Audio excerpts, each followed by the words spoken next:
खबर उज्जैन से। उज्जैन कोरोना मरीजों की परेशानी और बढ़ी। अब ब्लैक फंगस म्यूकोरमाइकोसिस के 10 मरीज को उज्जैन के आरडी गार्डी अस्पताल में भर्ती करवाया गया। कलेक्टर आशीष सिंह ने पुष्टि कर कहा, दवाई की शॉर्टेज के लिए अवगत करा दिया, जल्द मिल जाएगी। कलेक्टर आशीष सिंह ने जानकारी देते हुए बताया कि ब्लैक फंगस म्यूकोरमाइकोसिस के 10 मरीज सामने आए, वहीं वरिष्ठ डॉक्टरों द्वारा उनका उपचार किया जा रहा है। साथ ही दवाई की स्टेट्स का मामला सामने आया था, जिसके लिए शासन को हमारे द्वारा अवगत करा दिया गया। जल्द ही दवाई की आपूर्ति की जाएगी। सर, अभी देखने में आ रहा है कि उज्जैन जिले में ब्लैक फंगस के मरीज बढ़ते जा रहे हैं, क्या कुछ तैयारी की जा रही है? देखिए, निश्चित रूप से ब्लैक फंगस के मरीज जो हैं वो विगत दिनों में उनकी संख्या में वृद्धि देखी जा रही है। इस पर हम लोग 3 अलग अलग तरीके से रणनीतियों पर काम कर रहे हैं। पहले तो जो लोग अप्रैल के बाद में जिनको कोरोना हुआ था, भले ही वो हॉस्पिटलाइज थे या नहीं थे, उनका सबका हम लोगों ने डेटाबेस तैयार किया है और उनको हम लोग फ़ोन कॉल के माध्यम से अपनी टीम भेजकर उनको जागरूक करने का काम करेंगे कि किन किन परिस्थितियों में ब्लैक फंगस हो सकता है और उनको कोई इसके अर्ली सिम्टम्स तो नहीं है, क्योंकि अगर हमारा अर्ली आइडेंटिफिकेशन हो जाता है, शुरुआती स्तर पर लक्षण अगर पता चल जाते हैं तो उसका इलाज जो है बहुत आसान होता है। तो हम एक उस दिशा में काम करेंगे। दूसरा, वर्तमान में जो अस्पतालों में लोग अंडर ट्रीटमेंट हैं कोरोना के, तो हम लोग आज से इस चीज़ को अनिवार्य कर रहे हैं कि उनको डिस्चार्ज करने से पहले उनका जो बेसिक ENT एग्जामिनेशन है वो करके ही उनको डिस्चार्ज किया जाए, जिससे कि अगर उनको ब्लैक फंगस डेवलप हो रहा है या होने की संभावना है तो उसको भी पहले से पता करके उस दिशा में जो है ट्रीटमेंट को शुरू कर दिया जाए। तीसरा, इंजेक्शन्स की उपलब्धता जो है आज से शासन के द्वारा कराई जाने वाली है, उसका वितरण जो है वो अच्छे ढंग से हो, उसमें कहीं कोई समस्या ना आए, उसके लिए भी हम लोग प्रयास कर रहे हैं। इस संबंध में आज सभी एक्सपर्ट्स के साथ में जो लोग इसका इलाज करें उनके साथ में हमारी बैठक हुई है और जो भी आदेश हैं उनसे हम लोगों ने कंसल्ट करके ही तैयार किए हैं, जिनको आज निकाला जाएगा। सर, कोरोना मरीज जो है दिन पर दिन कम होते आ रहे हैं, इसको लेकर और आगे क्या कार्रवाई की? देखिए, निश्चित रूप से कोरोना का संक्रमण कम हुआ है। पॉजिटिविटी रेट जो है हमारी 10% से नीचे आई है, लेकिन फिर भी अभी अगर डेली के केसेस देखें, पॉजिटिविटी देखें, अभी हमारी हायर साइड में है, इसीलिए अभी हमें और सख्ती की आवश्यकता है, अभी हमें और सावधान रहने की आवश्यकता है। 31 तारीख तक का जो हमारा जनता कर्फ्यू है, मैं सभी से अपील करूंगा कृपया उसका पालन करें। 31 तारीख तक निश्चित रूप से हम लोग नियंत्रण की स्थिति में आ जाएंगे।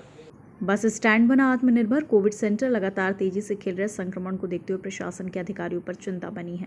कलेक्टर आशीष सिंह ने मीडिया से चर्चा में बताया, बड़नगर में संक्रमण ज्यादा तेजी से फैल रहा, जिसको देखते हुए सभी स्थानीय कर्मचारियों और अधिकारियों की मदद से बड़नगर में 65 ऑक्सीजन बेड वाला अस्पताल बस स्टैंड पर निर्मित किया गया, जिससे कोरोना मरीजों को सहायता मिली। उस सैकड़ों मरीज वहां से उपचार लेकर ठीक हो गए। देखिए, बड़नगर में वहाँ पे जो SDM हैं डॉक्टर योगेश, वो खुद ही चूँकि एक MD मेडिसिन है, तो उनके द्वारा बहुत अच्छी व्यवस्थाएं बड़नगर में चिकित्सा की करी गई हैं और पूरे बस स्टैंड को ही उन्होंने 65 बेड के एक अस्पताल में कन्वर्ट कर दिया है। वहाँ पर प्रॉपर ऑक्सीजन की लाइन है, सारी सुविधाएं हैं, फ्री में इलाज होता है। और इसके अलावा जो प्राइवेट हॉस्पिटल्स भी हैं वहाँ पर भी उनके मार्गदर्शन में 100 से अधिक ऑक्सीजन बेड जो है तैयार किए गए। तो मुझे लगता है बड़नगर अकेला ऐसा तहसील सेंटर होगा पूरे प्रदेश भर में जहाँ इतनी संख्या में ऑक्सीजन बेड्स उपलब्ध हैं। और ख़ास तौर पर जो आत्मनिर्भर बड़नगर के नाम से उन्होंने अस्पताल बनाया है बस स्टैंड से कन्वर्ट करके, वहाँ पर फ्री में इलाज करा के अभी तक सैकड़ों लोग जो हैं वो ठीक होके जा चुके हैं। और वहाँ की व्यवस्थाएं इतनी अच्छी थी कि पहले लोग वहाँ पर आते थे, उसके बाद वो प्राइवेट अस्पताल कोई जाता था अगर वहाँ पर उपलब्धता नहीं होती थी। आज की स्थिति में वहाँ पर भी 15-20 बेड्स जो हैं वो खाली हैं, उपलब्ध हैं। तो इसके लिए SDM साहब को, उनकी पूरी टीम को, जो डॉक्टर्स की उनके साथ में लगी हुई है, और पूरे वहाँ के जो जनप्रतिनिधि हैं जिन्होंने इसमें सहयोग दिया, मैं सभी को बहुत बहुत बधाई देता हूँ। रूड़ीजा के सरपंच को हटाने के आदेश कलेक्टर ने दिए। प्रशासन ने कोरोना महामारी के चलते जिले भर में शादी विवाह इत्यादि कार्यक्रम पर पूर्णतः रोक लगा दी। बावजूद भी कोई कार्यक्रम करता तो उस पर प्रतिबंधात्मक कार्रवाई की जा रही है। कलेक्टर आशीष सिंह ने मीडिया से चर्चा में कहा, संक्रमण के बढ़ते प्रभाव को देखते हुए सभी सामाजिक और धार्मिक कार्यक्रम पर प्रतिबंध लगा दिया गया। शादी विवाह समारोह पर पूर्णतः रोक लगा दी गई। उसके बावजूद रूड़ीजा गांव के सरपंच द्वारा उनके परिवार में घर पर शादी समारोह किया जा रहा था, जिसको लेकर हमारी टीम ने कार्रवाई करते हुए शादी रुकवाई है। साथ ही सरपंच को पद से हटाने के निर्देश भी दे दिए हैं। रूड़ीजा सरपंच के बारे में शिकायत आई थी कि उनके द्वारा घर पे एक शादी करी गई है और इस संबंध में FIR जो है वो तत्काल दर्ज करा दी गई थी और उनको पद से पृथक करने का नोटिस अभी आजकल में जारी किया जा रहा है। जब उनका रिप्लाई आएगा उसके आधार पर उस पर कार्रवाई करेंगे।